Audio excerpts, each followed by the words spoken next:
Hi everyone and welcome back to maths with Sukirti Gaur YouTube channel. तो इस video में हम स्टार्ट करने जा रहे हैं चैप्टर नंबर 8 का इंट्रोडक्शन। तो इंट्रोडक्शन टू क्वाड्रिलेटरल्स, ठीक है। इसमें हम बेसिक्स पूरे कवर करेंगे कि भाई जो बेसिक जो इसका रूट है वो कहाँ से स्टार्ट हो रहा है, वो सारी चीज़ों को हम पढ़ेंगे। फिर उसके बाद कुछ एग्जाम्पल हो सकते हैं या क्वेश्चन हो सकते हैं, वो मैं आपके सामने लूँगी जिससे आपको पता चल जाए कि इनका यूज़ कैसे करना है, ठीक है। तो हमने चैप्टर नंबर 7 इससे पहले ख़त्म किया था, ट्रायंगल्स। तो ये क्वाड्रिलेटरल्स टोटली डिफरेंट है अभी, ठीक है। इसमें कोई ट्रायंगल का ऐसा यूज नहीं होने वाला है, तो इसका आप ये इंट्रोडक्शन पहले ले लीजिए। चलो स्टार्ट करते हैं टाइप्स ऑफ क्वाड्रिलेटरल्स से। तो सबसे पहले तो आप मुझे बताओ what is a quadrilateral. Quadrilateral क्या होता है?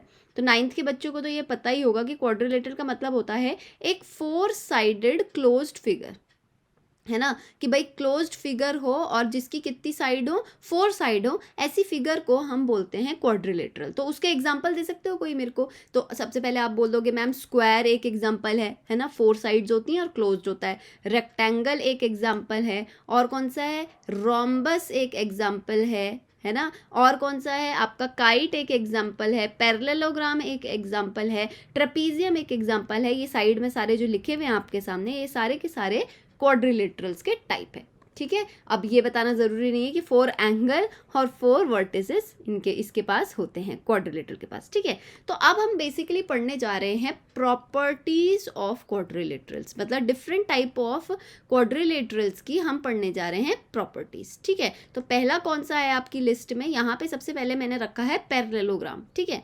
पैरेललोग्राम क्या होता है? ये बहुत ही इंपॉर्टेंट फिगर है आपके सिलेबस की। पैरेललोग्राम एक ऐसा क्वाड्रिलेटरल है जिसकी ऑपोजिट साइड्स जो हैं वो क्या होती हैं? पैरेलल होती हैं एक दूसरे के, ठीक है। वो एक दूसरे के क्या होती हैं? पैरेलल होती हैं। इस तरीके से अगर मैं पैरेललोग्राम बनाऊं तो ये वाली साइड ए ऑपोजिट वाले के पैरेलल होगी और ये वाली साइड ऑपोजिट साइड की क्या होगी? पैरेलल होगी। साथ ही साथ ये ऑपोजिट साइड्स इक्वल भी होती है। तो आप ना यहाँ पे डॉट बना के एक एक पॉइंट जो है लिखते जाएंगे मेरे साथ साथ, ठीक है। क्या क्या है कि एक तो मैंने बोला opposite sides are equal and parallel, ठीक है। साथ में इसके जो ऑपोजिट एंगल्स होते हैं वो भी एक दूसरे के क्या होते हैं? इक्वल होते हैं। तो ये वाला एंगल इस वाले एंगल के इक्वल होगा, जबकि ये वाला एंगल इस वाले एंगल के इक्वल होगा। तो यहाँ पे लिख देंगे ऑपोजिट एंगल्स आर इक्वल। अच्छा, थर्ड थिंग जो हम इसके बारे में जानते हैं वो ये है कि इसके जो डायगोनल्स होते हैं वो एक दूसरे से इक्वल नहीं होते, सो डायगोनल्स आर नॉट इक्वल। क्या बोला हमने? कि डायगोनल्स जो हैं वो इक्वल नहीं होते हैं। फोर्थ पॉइंट ये है कि जो ये डायगोनल्स हैं वो भले ही इक्वल नहीं होते हैं लेकिन एक दूसरे को बाइसेक्ट जरूर करते हैं। अगर मैंने बोला एक डायगोनल था आपका 12 सेंटीमीटर का और दूसरा डायगोनल था आपका 10 सेंटीमीटर का, तो ये एक दूसरे को क्या करेंगे? बाइसेक्ट करेंगे। मतलब 12 जो है वो 6 में डिवाइड हो जाएगा और 10 जो है वो 5 में डिवाइड हो जाएगा जब ये एक दूसरे को कट करते हैं, ठीक है। तो यहाँ पे लिखेंगे डायगोनल्स बाइसेक्ट ईच अदर। साथ ही साथ एक और चीज़ है इसके डायगोनल से रिलेटेड, वो क्या है कि इसका जो एक डायगोनल है वो ट्राइंगल को 2 इक्वल पार्ट्स या कॉन्ग्रुएंट पार्ट्स में डिवाइड करता है। क्या बोला मैंने? डायगोनल ऐसे लिखो, डायगोनल डिवाइड्स द क्वाड्रिलेटरल या पैरेललोग्राम को शॉर्ट फॉर्म में ऐसे लिखते हैं, पैरेलल लाइंस और GM, ठीक है। Divides the parallelogram into 2 congruent triangles, ठीक है। 2 ट्राइंगल्स में, जो कि ट्राइंगल्स क्या होंगे? कॉन्ग्रुएंट का मतलब आप समझते हो। अगर नहीं समझते हो तो आपको क्या पढ़ना पड़ेगा? चैप्टर नंबर 7 ट्राइंगल्स, ठीक है। 2 कॉन्ग्रुएंट ट्राइंगल मतलब इनके सारी चीज़ें जो हैं, हर एक एलिमेंट, एंगल्स हो, साइड्स हो, एवरीथिंग क्या हो जाएगा? इक्वल हो जाएगा।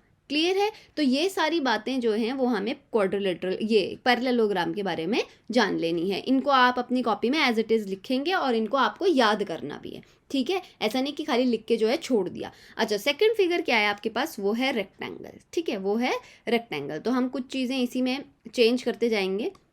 क्या क्या करेंगे। सबसे पहले तो रेक्टेंगल के बारे में बता दूं मैं कि रेक्टेंगल एक ऐसा पैरेललोग्राम है। रेक्टेंगल भी क्या है, किसका एग्जाम्पल है, पैरेललोग्राम का ही एग्जाम्पल है, लेकिन वो ऐसा फिगर है, ऐसा पैरेललोग्राम है जिसमें वन एंगल आपका 90 डिग्री हो जाता है। ठीक है, तो हम यहाँ पे लिखेंगे, हम कहाँ पे लिखें, यहाँ पे लिखते हैं। ठीक है, ऐसा करते हैं, इस फिगर को मिटाते हैं, पैरेललोग्राम को अब मैं मिटाने जा रही हूँ। ठीक है, अब हम बात करने वाले हैं रेक्टेंगल के बारे में, तो यहाँ पे लिख लेते हैं सेकंड पार्ट। ठीक है, सेकंड पार्ट के बारे में लिख रहे हैं हम। तो पहली प्रॉपर्टी जो रेक्टेंगल की आती है, चेंज करते हैं कलर को, यहाँ पे लिखते हैं रेक्टेंगल। तो सबसे पहली प्रॉपर्टी मैंने क्या बोली आपको कि रेक्टेंगल एक पैरेललोग्राम है। ठीक है, तो हम यहाँ पे लिखेंगे a parallelogram with one angle equals to 90 degree. इसका मतलब अगर मैं इस तरीके से एक पैरेललोग्राम बनाती हूँ, क्या आपको ऑपोजिट साइड पैरेलल दिख रही हैं?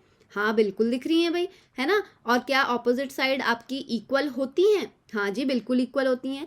तो इसमें जो ऑपोजिट साइड है वो इक्वल भी हैं और पैरेलल भी हैं, लेकिन ऐसे पैरेललोग्राम में एक एंगल का 90 डिग्री होना बहुत ज़रूरी है, तभी हम उस पैरेललोग्राम को क्या बोल पाते हैं, रेक्टेंगल बोल पाते हैं। तो फर्स्ट पॉइंट इसका ये है। सेकंड पॉइंट क्या है, सेम आ जाओ यहाँ पे, opposite sides are equal and parallel. किसके लिए, रेक्टेंगल के लिए। ऑपोजिट एंगल्स आर इक्वल में आप क्या लिखेंगे, नहीं, ऑल एंगल्स क्या हो जाते हैं इसके 90 डिग्री, सारे एंगल्स क्या हो जाते हैं यहाँ पे इसके 90 डिग्री, है ना। क्योंकि देखो भाई, पैरेललोग्राम में अगर एक एंगल 90 हो गया तो आप मुझे ये बताओ, वो पैरेलल लाइंस वाली चैप्टर नंबर 6 याद है, दो पैरेलल लाइन के बीच में ऐसे ट्रांसवर्सल जा रही है तो दो को इंटीरियर का सम क्या हो जाता है 180। तो अगर ये 90 था तो इसका को इंटीरियर दूसरा वाला जो पेयर है वो भी क्या हो जाएगा 90, है ना। ऐसी ही वो ये वाली इन और इसको अगर मैं पैरेलल ले लूँ, इसको ट्रांसवर्सल मान लूँ, तो इस 90 की वजह से ये वाला भी 90, और अगेन वही पैरेलल लाइन के इस।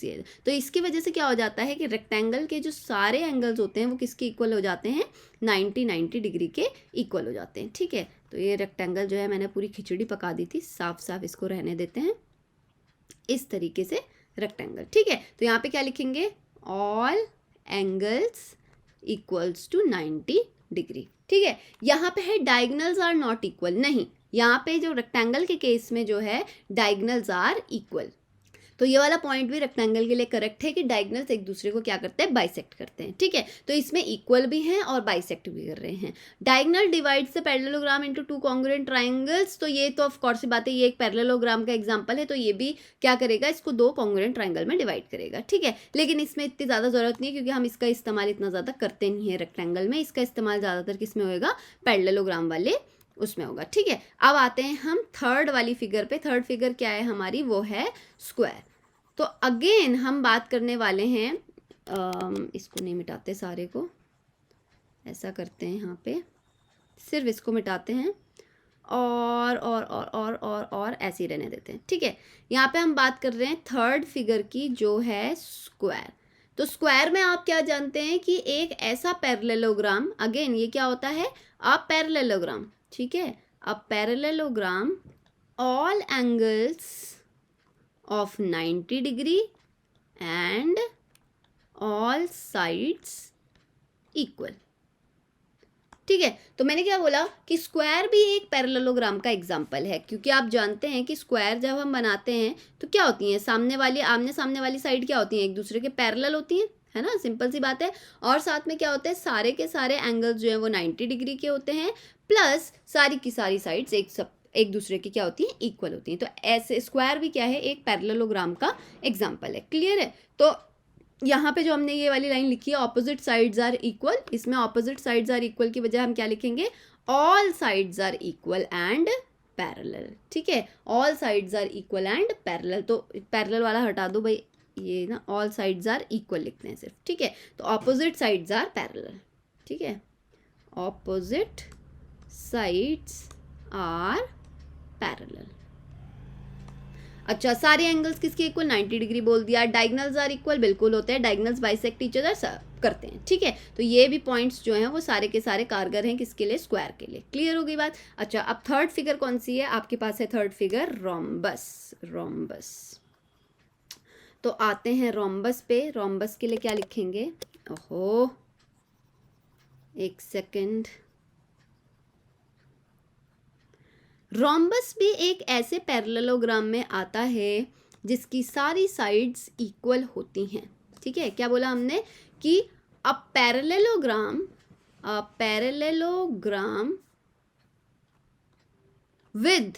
विद ऑल साइड्स इक्वल, मतलब अगर सारी की सारी साइड्स जो हैं वो इक्वल हो जाए तो उस टाइम पे हम किसकी बात कर रहे हैं, यहाँ पे जो फोर्थ वाला हमारा पॉइंट है वो है रोम्बस। तो हम रोम्बस की बात कर रहे हैं। ठीक है, लेकिन अगर मैं एंगल्स की बात करूँ तो सारे के सारे एंगल्स जो हैं वो एक दूसरे के इक्वल नहीं होते, जबकि ऑपोजिट एंगल्स जो हैं वो इक्वल होते हैं। ठीक है, तो यहाँ पे हम कुछ पॉइंट्स चेंज करेंगे, वो क्या क्या हैं। सबसे पहले तो ऑल साइड्स आर इक्वल, बिल्कुल सही है। ऑपोजिट साइड्स आर पैरेलल, तो ये भी बिल्कुल सही है। ऑपोजिट साइड्स आर पैरेलल भी होते हैं और ऑल साइड्स इक्वल होते हैं। ठीक है, या ऑल एंगल्स क्या 90 डिग्री के इक्वल होते हैं? नहीं, तो ये वाला पॉइंट हमने रिमूव कर देना है और यहाँ पे लिखना है opposite angles are equal. Opposite angles are equal. ठीक है, अगर मैं एक बात बताऊँ, एक रोम्बस था, उसमें सारे के सारे जो एंगल्स थे वो 90 डिग्री हो गए अगर। ठीक है, मैंने बोला एक रोम्बस था और उसमें, ओहो ये क्या बना रही हूँ मैं, एक रोम्बस था, उसमें जो है सारे के सारे जो एंगल्स हैं वो 90 डिग्री हो गए, इस तरीके से मैंने बनाया। ठीक है, और उसमें सारे के सारे जो एंगल्स हैं वो 90 डिग्री हो गए। तो ऐसे रोम्बस को हम और क्या नाम दे सकते हैं? तो जिसकी सारी साइड्स इक्वल हों, है ना, और उसके सारे एंगल्स 90 डिग्री भी पड़ जाएं, तो ऐसे क्वाड्रिलेटरल को हम स्क्वायर का नाम भी देते हैं।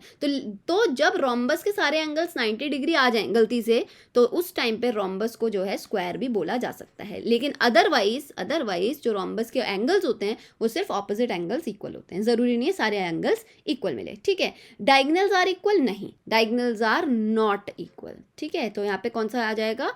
यहाँ पे आ जाएगा नॉट। तो ये मैं बड़ा बड़ा लिख देती हूँ आपके लिए, diagonals are not equal. Diagonals bisect each other, yes. ठीक है, डायगनल बाइसेक्ट करते हैं और इसमें एक और लाइन जुड़ेगी, इसी में जोड़ देते हैं लास्ट वाले में। Diagonals bisect each other at 90 degree. तो इसका क्या खासियत है कि जब आप रोम्बस ड्रॉ करते हैं तो उस टाइम पे जो आपके जो डायगनल्स होते हैं इस तरीके से, वो भले ही एक दूसरे को क्या है बाइसेक्ट कर रहे हैं, लेकिन वो साथ में 90 डिग्री का एंगल भी बनाते हैं इंटरसेक्टिंग के टाइम पे।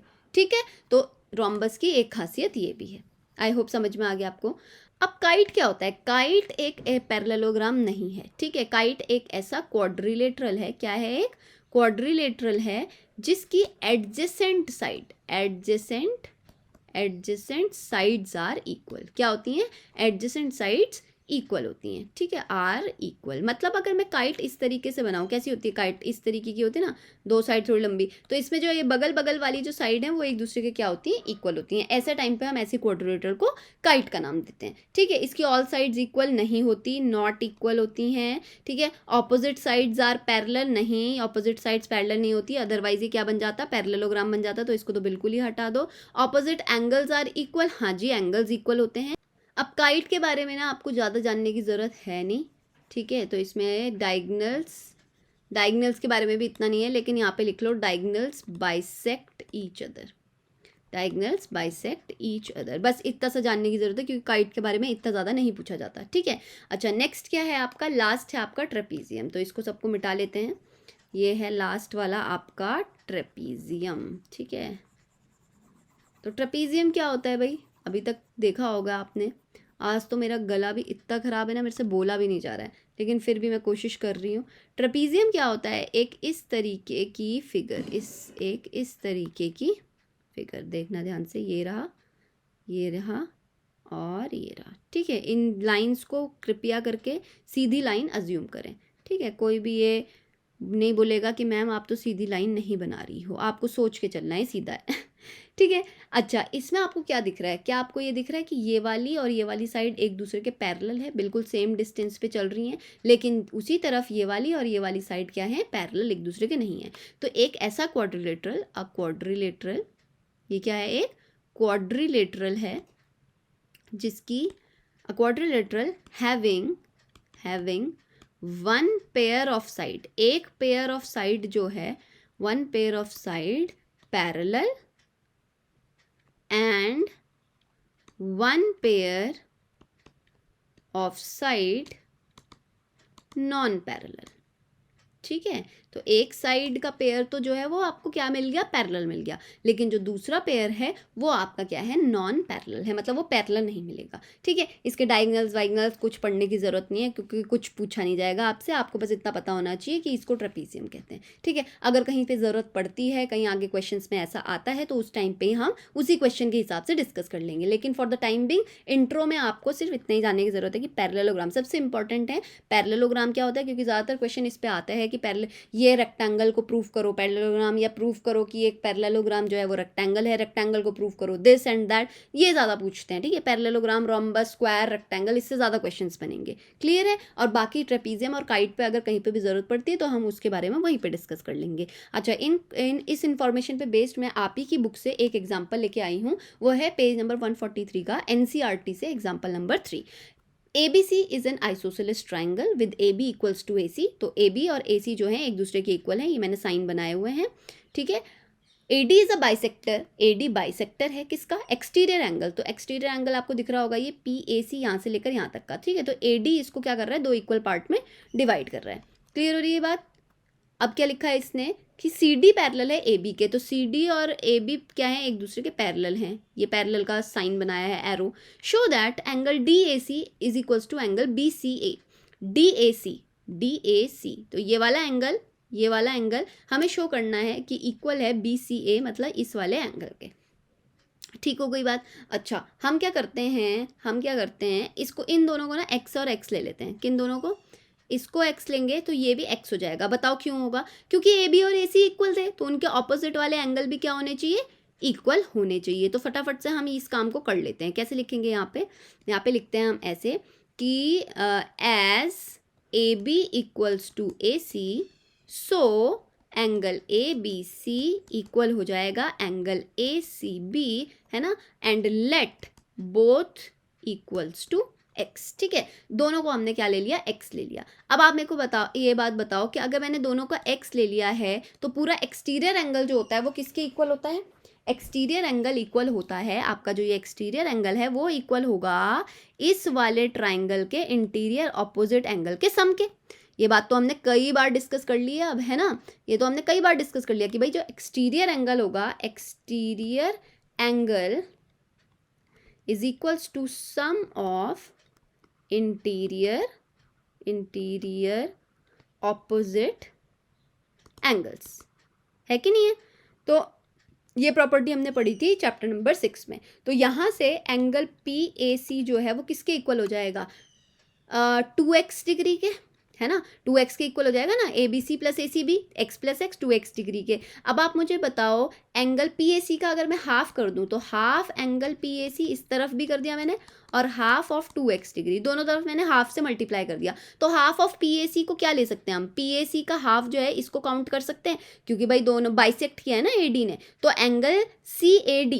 एंगल CAD जो है PAC का हाफ माना जाएगा, और हाफ ऑफ 2x डिग्री क्या हो जाएगा, 2 1 2 x डिग्री। तो CAD किसके इक्वल आ गया, x डिग्री के। और आप मुझे बताओ ACB किसके इक्वल था, ACB हमने क्या लिया था, x डिग्री के। तो दोनों क्या आ गए हैं, x डिग्री। तो यहाँ से हम क्या लिख सकते हैं, यहाँ से हम लिख सकते हैं hence angle CAD is equals to angle ACB। ठीक है, तो ये तो फर्स्ट पार्ट हमारा प्रूफ हो गया। क्लियर है। अच्छा, अब सेकंड पार्ट था ABCD is a parallelogram. ABCD is a parallelogram, तो बड़ा इजी चीज़ है, ध्यान से देखना, इसको ध्यान से देखना। ठीक है, हमने ये बोला ये वाला एंगल और ये वाला एंगल इक्वल हो गया। अब आप मुझे बताओ ये AD और BC जो है ऐसे पैरेलल है, उनके बीच में से ये ऐसे AC जा रही है, AC ये AD, ये जो AD है और BC है, ये एक दूसरे के पैरेलल है कि नहीं है। ये AD और BC जो हैं वो दो लाइंस है, और उनके बीच में AC जो है एक ट्रांसवर्सल की तरह एक्ट कर रही है कि नहीं। अब आप मुझे बताओ, जब ये वाला एंगल जो ADC है और ये वाला एंगल सॉरी ये AC है, सॉरी ये है यहाँ पे C, है ना, ये C है आपका, है ना, ये वाला हटा दो यहाँ से। अब आप मुझे बताओ कि ये जो एंगल है DAC वाला, ठीक है, ये वाला एंगल, दूसरी तरफ ACB, अगर ये दो एंगल इक्वल आ रहे हैं और ये दो लाइन में ऐसे ट्रांसवर्सल के बीच में बन रहे हैं और ये दोनों एंगल इक्वल है, तो क्या हम बोल सकते हैं कि ये ऑल्टरनेट एंगल का पेयर है। ये ऑल्टरनेट एंगल का पेयर है, ठीक है। तो हम यहाँ पे ऐसे करते हैं, इस पे ऐसे लिखते हैं, since angle CAD equals to angle ACB are alternate interior angles for lines, कौन कौन सी लाइन पे पढ़ रहे हैं ये, AD and BC। So AD is parallel to BC। भाई अगर ऑल्टरनेट एंगल्स का पेयर जो है इक्वल आ जाए तो वो लाइंस क्या थी, पैरेलल थी, तभी ऑल्टरनेट एंगल्स क्या आते हैं, इक्वल आते हैं। हेंस, है ना, हेंस यहाँ पे लिख रहे हैं, दूसरा पेन ले लेती हूँ इससे पहले आप पार्टीशन आपके सर के ऊपर से चला जाए, यहाँ से नीचे पे आ जाएंगे। AD, हेंस ऐसे लिखेंगे, hence AD is parallel to BC and AB is parallel to CD। भाई AB is parallel to CD तो पहले से ही दिया हुआ था यहाँ पे। सो ABCD इज ए पैरेललोग्राम। इसीलिए भाई जब ऑपोजिट साइड्स क्या हो जाती है, पैरेलल हो जाती हैं, तो ऐसे टाइम पे वो क्या बन जाता है, पैरेललोग्राम बन जाता है। क्लियर हो गई है बात। आई होप आपको समझ में आ गया है एग्जाम्पल नंबर 3 कि कैसे हमने यूज़ किया पैरेललोग्राम की इस प्रॉपर्टी का, जिससे हम इसको पैरेललोग्राम बोल पाए। क्लियर है।